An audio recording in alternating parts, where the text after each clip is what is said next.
Oke, baik anak-anak. Hari ini kita akan belajar materi baru. Nah, materi ini adalah tentang Undang-Undang Dasar Negara Republik Indonesia tahun 1945.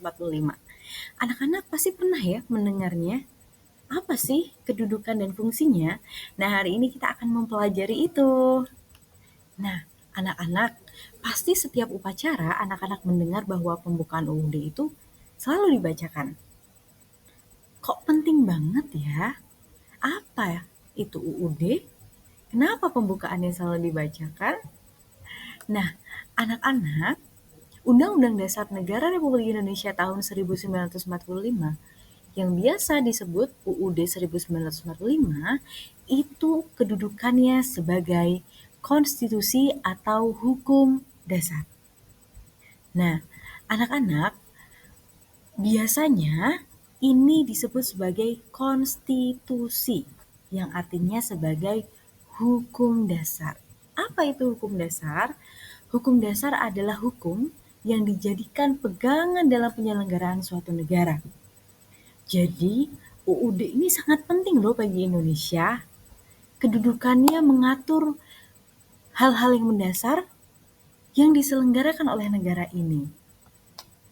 Nah, kalau anak-anak mengingat, Bu Isma pernah menjelaskan bahwa UUD itu disahkan pada tanggal 18 Agustus 1945. Meskipun kemudian hukum dasar di Indonesia mengalami perubahan, pergantian, tetapi kemudian saat ini kita menggunakan UUD 1945. Nah, anak-anak, UUD itu boleh nggak sih diubah? Kalau pembukaannya tidak boleh diubah.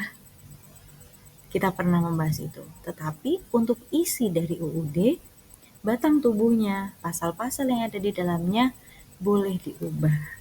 Nah, maka dari itu anak-anak, pada waktu tahun 1999, 2000, 2001, dan 2002, UUD mengalami perubahan dari segi batang tubuhnya atau pasal-pasalnya.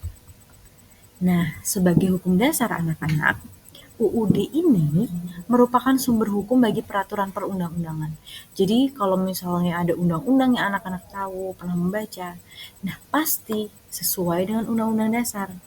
Jadi undang-undang dan undang-undang dasar itu merupakan aturan yang berbeda. Undang-undang dasar, ada kata dasarnya, dia kedudukannya lebih tinggi. Dan undang-undang kedudukannya lebih rendah. Makanya undang-undang harus sesuai merujuk pada undang-undang dasar. Seperti itu. Karena UUD adalah hukum tertinggi dalam tata urutan peraturan perundang-undangan di Indonesia. Nah, anak-anak, dalam kedudukannya UUD ini memiliki fungsi. Kalau tadi kedudukan UUD sebagai konstitusi hukum dasar, apa fungsinya? Nah, fungsi dari UUD ini adalah yang pertama sebagai alat kontrol.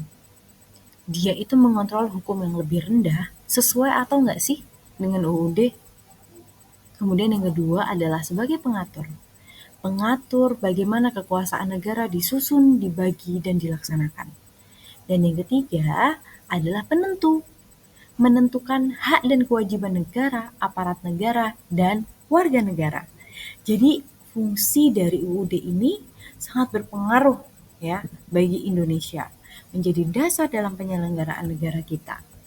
Nah, anak-anak, UUD diantaranya mengatur tentang jaminan hak asasi manusia, ditetapkan susunan ketatanegaraan negara, pembagian dan pembatasan tugas ketatanegaraan. Nah, anak-anak, ini adalah materi pengantar yang bisa berikan. Kita akan melanjutkan pembahasan lebih dalam lagi di kelas. Sampai jumpa di kelas, insya Allah di pekan depan. Dan anak-anak setelah ini akan bisa berikan aktivitas diskusi atau pekerjaan mandiri ya. Nanti silahkan dikerjakan dengan sebaik-baiknya. Terima kasih. Wassalamualaikum warahmatullahi wabarakatuh.